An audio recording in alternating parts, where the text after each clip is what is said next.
নাজিৰাত সামাজিক ন্যায় আৰু নাজিৰা মিলন মন্দিৰৰ যৌথ উদ্যোগত স্বেচ্ছামূলক ৰক্তদান আৰু বিনামূলীয়া স্বাস্থ্য আৰু চকু পৰীক্ষা শিবিৰ। নাজিৰাৰ সামাজিক ন্যায় সাৰথী আৰু নাজিৰা মিলন মন্দিৰৰ যৌথ উদ্যোগত এক প্ৰশংসনীয় পদক্ষেপ। দেশৰ ৭৫ সংখ্যক গণৰাজ্য দিৱসৰ উপলক্ষে নাজিৰাৰ সামাজিক ন্যায় সাৰথী আৰু নাজিৰা মিলন মন্দিৰৰ যৌথ উদ্যোগত নাজিৰা মিলন মন্দিৰত স্বেচ্ছামূলক ৰক্তদান আৰু বিনামূলীয়া প্ৰাথমিক স্বাস্থ্য আৰু চকু পৰীক্ষা শিবিৰ কাৰ্যসূচী আয়োজন কৰা হয়।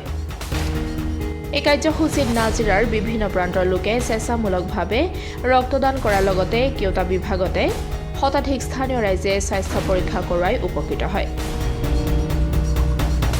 সকলোকে প্ৰথমতে ৭৫তম গণৰাজ্য দিৱসৰ শুভেচ্ছা জনাইছোঁ আৰু এই গণৰাজ্য দিৱসৰ লগত সংগতি ৰাখি সামাজিক ন্যায় সাৰথী আৰু নাজিৰা মিলন মন্দিৰৰ উদ্যোগত আমি এক স্বেচ্ছামূলক ৰক্তদান শিবিৰৰ লগতে প্ৰাথমিক চিকিৎসা আৰু চকু চিকিৎসা শিবিৰৰ আয়োজন কৰিছিলোঁ।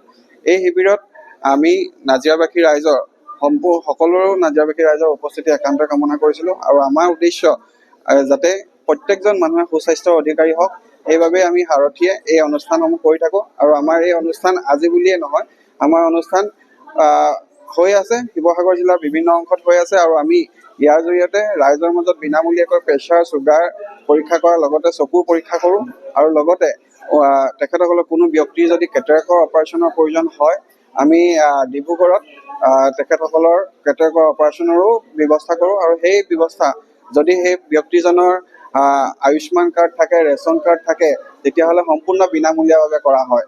সেইখিনি আমি কৰি আছোঁ। আমাৰ উদ্দেশ্য এটাই যাতে প্ৰত্যেকজন ব্যক্তি সুস্বাস্থ্যৰ অধিকাৰী হয়, সেই উদ্দেশ্যেই আমি এইখিনি কৰি আছোঁ। আমাৰ তেনেকৈ ধৰক নিজাববীয়াকৈ চিকিৎসক নাই। আমি চৰকাৰলৈ জইণ্ট ডাইৰেক্টৰ ছাৰলৈ আমি চিঠি পঠিয়াওঁ আৰু তেখেতসকলে তেনেকৈ আমাক ডক্টৰ প্ৰভাইড কৰে। আজি অনুষ্ঠানটোত আমাৰ এতিয়া ধৰক ব্লাড বেংকৰ কাৰণে যিটো আছে সেই টিমটোত ৫জন আছে আৰু ইভাগে প্ৰাথমিক স্বাস্থ্যৰ কাৰণে যিটো আছে তাত 2জন আছে আৰু আপোনাৰ চকু পৰীক্ষাৰ কাৰণে যি আছে তাত 3জন আছে। Total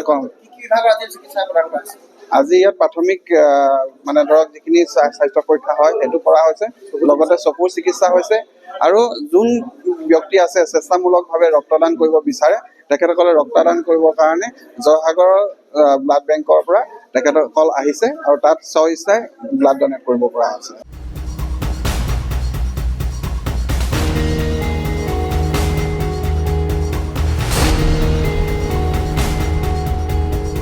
news desk report, democratic Assam.